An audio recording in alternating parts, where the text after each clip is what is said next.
Terima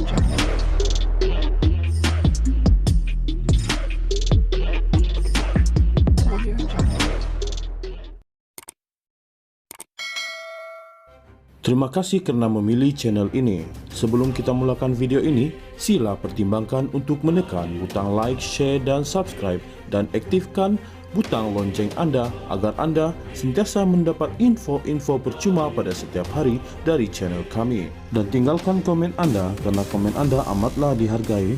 Terima kasih. Mahkamah Rayuan hari ini memberi tempoh sehingga 9 September ini untuk Jabatan Peguam Negara AGC memutuskan sama ada mahu meneruskan atau menarik balik rayuan terhadap pembebasan Datuk Seri Dr. Ahmad Zahid Hamidi terhadap 40 tuduhan menerima rasuah daripada Ultra Kirana Sdn Bhd UKSB.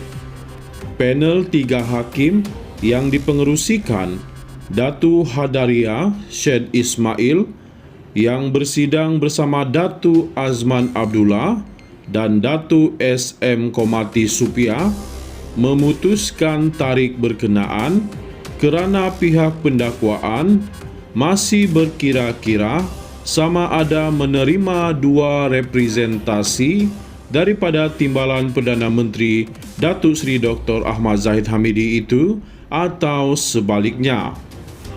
Representasi pertama, Datuk Seri Dr. Ahmad Zahid Hamidi dihantar ke Jabatan Peguam Negara pada Januari tahun lalu, diikuti yang kedua dikemukakan bulan lalu.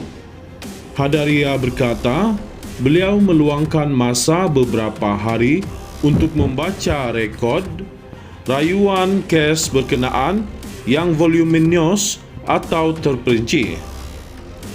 Saya tak sentuh kes lain, walaupun ada banyak kes lain, saya memang fokus untuk memahami keseluruhan kes itu daripada A hingga Z. Saya baca rekod rayuan daripada A hingga Z termasuk nota prosiding dan hujahan difailkan semua pihak. Memang memenatkan baca nota prosiding kes ini kerana sangat terperinci.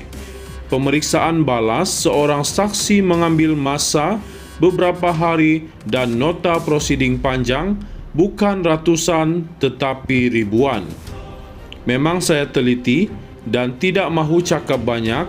Apabila pendakwaan pun tidak membantah penangguhan, saya nak cadang tarik pendengaran rayuan pada September dan tidak boleh beri sebulan dari hari ini. Nak tunggu jawapan untuk representasi dan pihak pendakwaan perlu masa menelitinya. Tiada guna beri tarik dari sebulan 2 bulan dari sekarang, 9 September 2024 untuk pendengaran rayuan. Saya nak catat ia sebagai tarik akhir. Apa-apa bicara pun tak boleh ada koma sahaja dan mesti ada nokta. Kereta pun ada brek, katanya.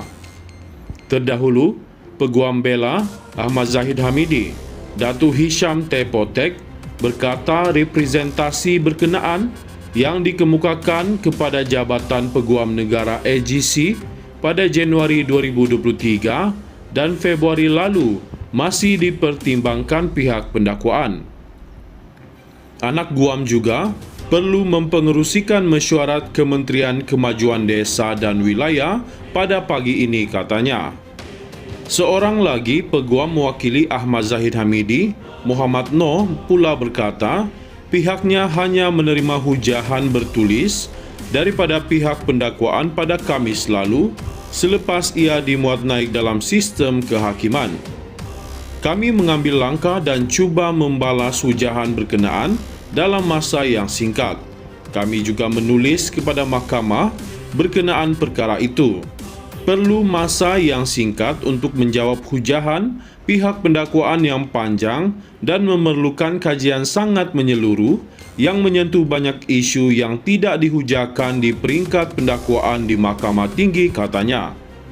Timbalan Pendakwa Raya, Datuk Muhammad Dusuki Mokhtar kemudian mengesahkan tidak membantah penangguhan pendengaran rayuan berkenaan. Mohon diberi masa mencukupi untuk teliti isu berbangkit berkenaan dua representasi yang dikemukakan kepada kami, katanya.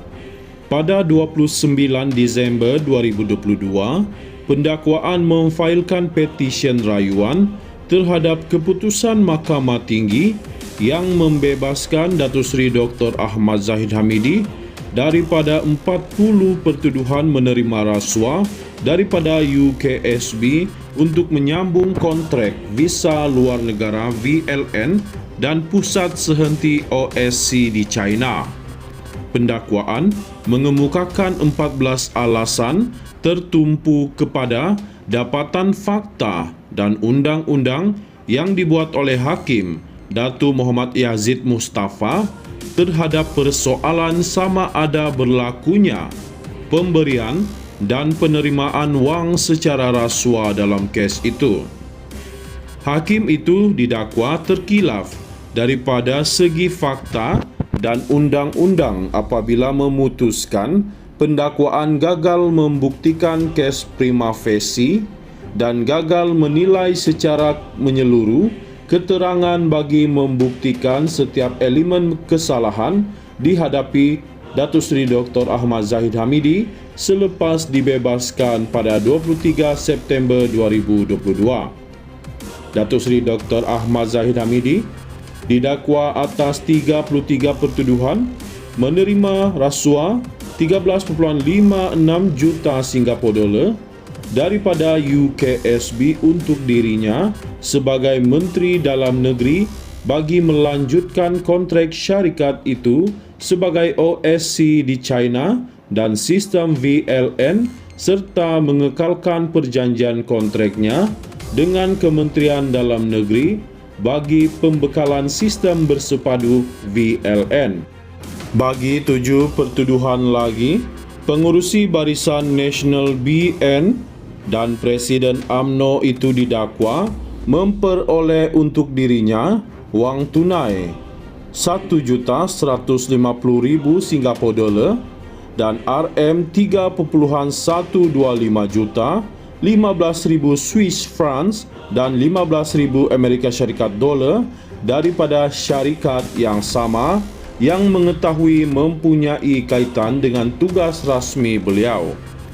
Beliau didakwa melakukan kesalahan terbabit di Sri Satria, Persin 16, Putrajaya serta Country Heights Kajang di antara Oktober 2014 hingga Mac 2018.